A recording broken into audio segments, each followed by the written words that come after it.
नया IBN 7 हौसला है।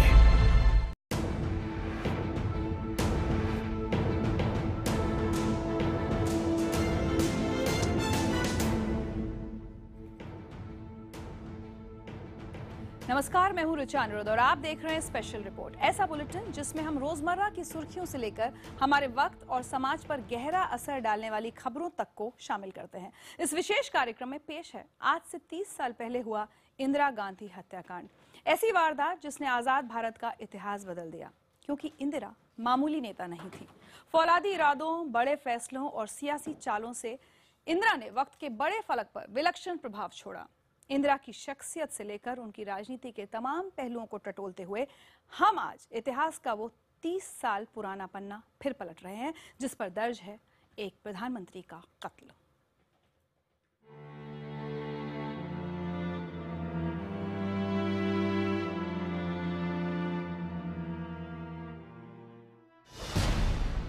इकतीस अक्टूबर 1984, जगह 1 सफदरजंग रोड। 30 साल पहले प्रधानमंत्री आवास इसी तारीख को उस काले दिन का गवाह बना जब देश के प्रधानमंत्री का सीना 31 गोलियों ने छलनी कर दिया। देश का इतिहास बदल देने वाले इस वक्त का गवाह बनी वो आंखें जो आखिरी लम्हों में उनके साथ थीं। इन्हीं चश्मदीदों में से एक थे ACP दिनेश चंद्र भट्ट बताते हैं कि इंदिरा गांधी का वो दिन बहुत व्यस्त था। कि जैसे एक नॉर्मल सिलसिला होता है कि सुबह उठ कर के आप अपना तैयार होकर के और जनता से मिलने के लिए जाते हैं, तो उस दिन के लिए एक इंटरव्यू ऑलरेडी शेड्यूल्ड था और उस इंटरव्यू के लिए उनको जो है बाहर से एक टीम आई हुई थी इंटरव्यू करने वालों की, पीटर उस्तिनोव की। उस सुबह इंदिरा के साथ उनके निजी सचिव RK धवन थे। उनके साथ इंदिरा बंगले के गार्डन की तरफ बढ़ रही थी। वक्त हुआ था 9:05। आयरिश फिल्म डायरेक्टर पीटर उस्तिनोव उनका इंटरव्यू लेने के लिए इंतजार कर रहे थे, लेकिन इंदिरा वहां तक पहुंच नहीं सकी। बंगले के गेट के पास उनके सुरक्षा गार्ड सब इंस्पेक्टर बेअंत सिंह और सतवंत सिंह ने उन पर गोलियों की बौछार शुरू कर दी। बेअंत ने 3 गोलियां मारी। जैसे ही इंदिरा जमीन पर गिरी, सतवंत सिंह ने उनके शरीर पर 30 गोलियां दाग दी। मैं उनके साथ बिल्कुल कदम से कदम मिला के चल रहा था, जैसे कि रोज़ होता था। मैं प्रधानमंत्री भवन पे सवेरे 8 बजे चला जाता था। साल के 365 दिन 22 साल लगातार मैंने इसी तरह किया और वो मैं उस वक्त भी उनके साथ बिल्कुल कदम से कदम चला के चल रहा था। इंदिरा जी भी नीचे देख रही थी, मैं भी नीचे देख रहा था, बात कर रहे थे। जैसे ही सिर उठाया तो देखा कि वो जो बेअंत सिंह था सिविलियन ड्रेस में था, सिक्योरिटी का जो इंचार्ज था, जो सिक्योरिटी की उनकी रक्षा करने के लिए थे, उसने अपने रिवॉल्वर से अपनी गोली चलानी शुरू कर दी। गोली चलानी शुरू की तो इंदिरा जी उसी वक्त थोड़ी ज़मीन पे गिर गई। अभी गिर गई थी तो दूसरा सतवंत सिंह था, तो उसने अपनी राइफल से या स्टैंड गन से और उनकी गोलियों की बौछार उनके ऊपर करनी शुरू कर दी। तो जब वो दृश्य मेरे सामने आ जाता है तो दिमाग पागल हो जाता है। इंदिरा पर जब हमला हुआ तब हेड कांस्टेबल नारायण सिंह छाता लेकर उनके साथ चल रहे थे। उसने ही कुछ मिनटों बाद दौड़ लगाकर तुगलक रोड थाने में हमले की FIR लिखवाई। FIR number 141। गोलियों की आवाज सुनकर बुरी तरह से घबराई सोनिया गांधी भी वहां पहुंच गईं। RK धवन के साथ मिलकर दोनों एम्बेसडर कार से इंदिरा को एम्स ले गए। वक्त हुआ था 9:32। एम्स में 12 डॉक्टरों की जिस टीम ने इंदिरा में जान फूंकने की कोशिश की, उसमें शामिल थे डॉक्टर वेणुगोपाल। मिली डॉक्टर, हमारा सहयोगी डॉक्टर बलराम आयरन आए, बताए तुरंत आप नीचे आ जाइए, श्रीमती इंदिरा गांधी लाया हुआ है, उनको देखना है। उसी ड्रेस में हम नीचे गए थे। उधर रास्ते में तो लोग खड़े थे। कैजुअलिटी में जब गए थे, हम देखा है इनका एक ट्रॉली पर लेटा हुआ है, काफी खून बह रहा है।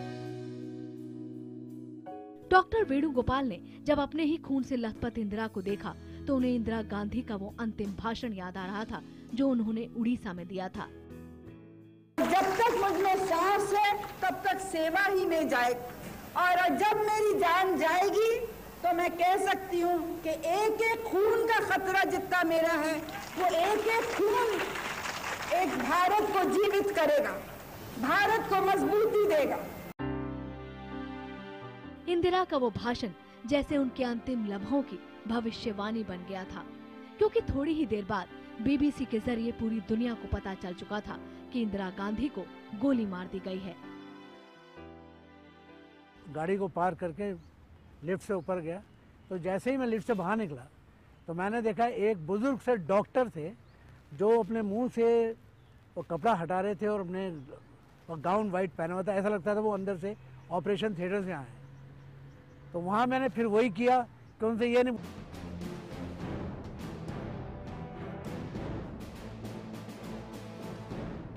16 दिसंबर 1971 भारत पाकिस्तान युद्ध के बाद 93,000 पाकिस्तानी सैनिकों ने इसी तारीख को आत्मसमर्पण किया। दुनिया के नक्शे पर नया मुल्क बना बांग्लादेश।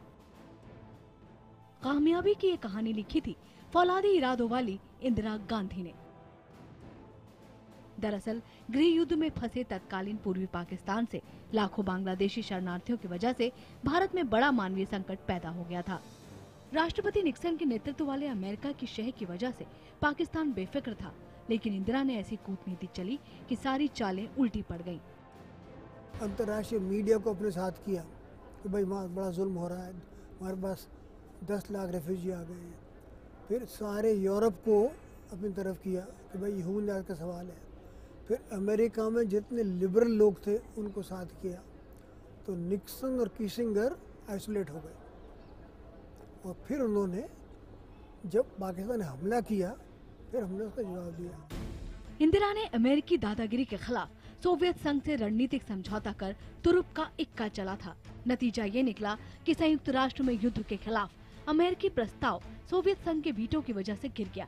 इसके बाद पैदा हुए हालात में भारतीय फौजों ने पूर्वी पाकिस्तान में इतनी तेज कार्रवाई की कि अमेरिकी नौसेना का 7वां बेड़ा ताकता रह गया।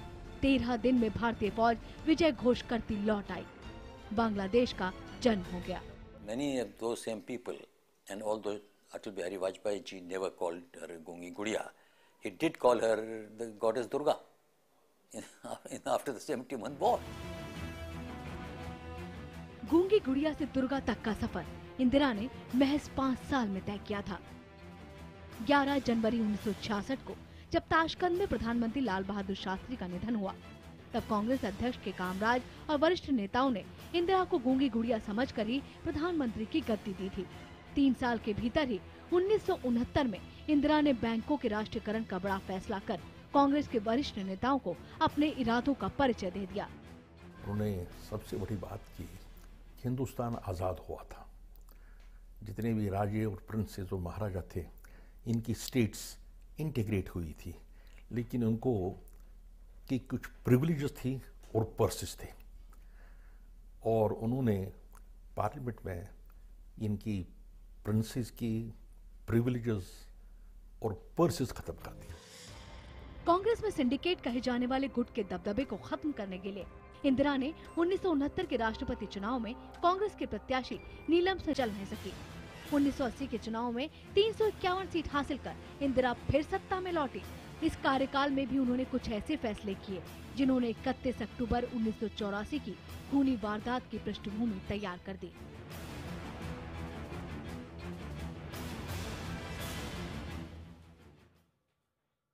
इंदिरा गांधी ऐसी राजनेता जिसे विरोधी नेता भी दुर्गा कहते थे, लेकिन सच ये भी है कि उनकी सियासत का अंदाज बेदाग नहीं था।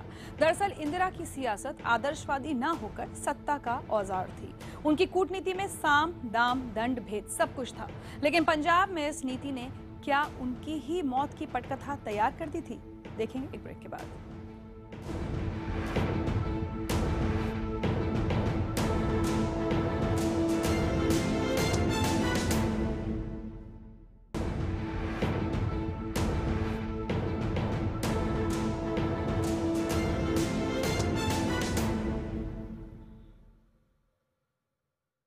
आप देख रहे हैं स्पेशल रिपोर्ट। एक प्रधानमंत्री का कत्ल। 31 अक्टूबर 1984 को इंदिरा गांधी की हत्या के बाद हुए सिख विरोधी दंगों में करीब 3000 लोग मारे गए। सिखों को इसलिए निशाना बनाया गया क्योंकि हत्या उनके 2 सिख गार्ड्स ने की थी। दोनों ने इंदिरा को इसलिए मारा क्योंकि वो स्वर्ण मंदिर में आतंकियों को निकालने के लिए हुए ऑपरेशन ब्लू स्टार से नाराज थे। ब्लू स्टार इसलिए हुआ क्योंकि इंदिरा ने पंजाब की राजनीति में जिस भिंडरावाले को शह दी वही भस्मासुर बन बैठा। सवाल यह है कि क्या इंदिरा गांधी की हत्या गलतियों की इसी चेन रिएक्शन का नतीजा थी?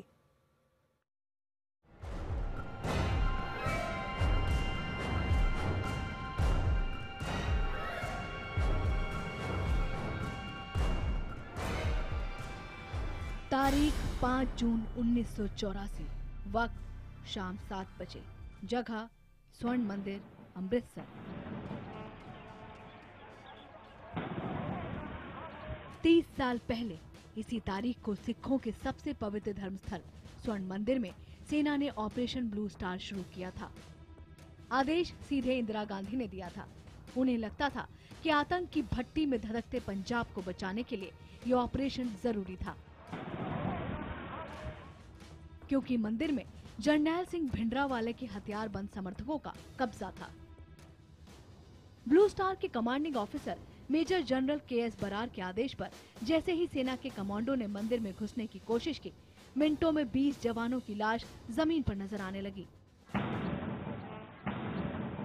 मिसेस गांधी ने बहुत ठीक कहा था जनरल सुंदर जी को कि मिनिमम कैजुअलिटीज के साथ आपने इसको ब्लू स्टार का जो काम है इसको खत्म करना है। स्वर्ण मंदिर में हरमिंदर साहिब आस्था का सबसे बड़ा केंद्र था। उसके ठीक सामने अकाल तख्त से सेना पर गोलियां बरस रही थी। सेना को आदेश था कि हरमिंदर साहिब की तरफ गोलियां नहीं चलानी है, लेकिन मुश्किल ये थी कि उसके पास ज्यादा विकल्प भी नहीं थे। आतंकियों से घमासान में पूरी रात गुजर गई। आखिरकार अगली सुबह 5:21 पर सेना ने स्वर्ण मंदिर पर टैंक से हमला बोला। आतंकवादी टैंक से हमले के लिए भी तैयार बैठे थे, लिहाजा चारों तरफ लाशें बिछनी शुरू हो गईं। लोग जो मरे तो मरे अंदर। The large number of soldiers were seriously injured. Tank घुसने के 2 घंटे बाद 7 इसके करीब 3 घंटे बाद सुबह 11 बजे अचानक बड़ी संख्या में आतंकी अकाल तख्त से बाहर निकलकर गेट की तरफ भागने लगे। सेना ने उन्हें मार गिराया। 200 लोगों ने सरेंडर कर दिया।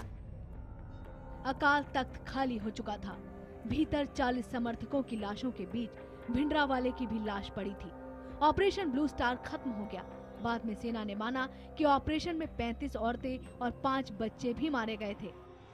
हालांकि गैर सरकारी आंकड़ों के मुताबिक ऑपरेशन ब्लू स्टार में कुल 492 जानें गईं। सेना के 4 अफसरों समेत 83 जवान शहीद हुए। जवानों सहित 334 लोग गंभीर रूप से घायल हुए। लेकिन सवाल है कि पंजाब में खून खराबे से लेकर इंदिरा की हत्या तक जिम्मेदार कौन था? जानकारों के मुताबिक इंदिरा गांधी ने पंजाब की राजनीति में अकालियों के बढ़ते वर्चस्व को तोड़ने के लिए दमदमी टकसाल के प्रमुख जरनैल सिंह भिंडरावाले को शह दी थी। शुरुआत में भिंडरावाले की कोई सियासी महत्वाकांक्षा नहीं थी, लेकिन धर्म के प्रति उसके कट्टर रुख ने उसे भस्मासुर बना दिया। तीसरा ग्रुप ज्ञानी जी ने खड़ा किया था भिंडरावाले को इनसे टक्कर लेने के लिए। एसजीपीसी के इलेक्शन में चैलेंज किया था, उसमें बुरी तरह हार गए थे भिंडरावाले। और हारने के बाद वो इतने मायूस हो गए थे, उन्होंने कहा छोड़ो इसको, मैंने बहुत गलती की, मैं वापस जा रहा हूँ अपने प्रचार में। उनको जबरदस्ती फिर से मना मनु के वापस लाया गया, वरना तो छोड़ के जा रहे थे कि नहीं मेरे बस की नहीं है इनसे टक्कर। इंदिरा गांधी फौलादी इरादों वाले जिस नेतृत्व के लिए जानी जाती हैं, उसकी सियासत में साम दाम दंड और भेद की नीति है। पंजाब में इस नीति ने गलतियों का ऐसा कुचक्र शुरू किया जो 31 अक्टूबर 1984 में इंदिरा गांधी की हत्या के कई साल बाद भी खत्म नहीं हो सका।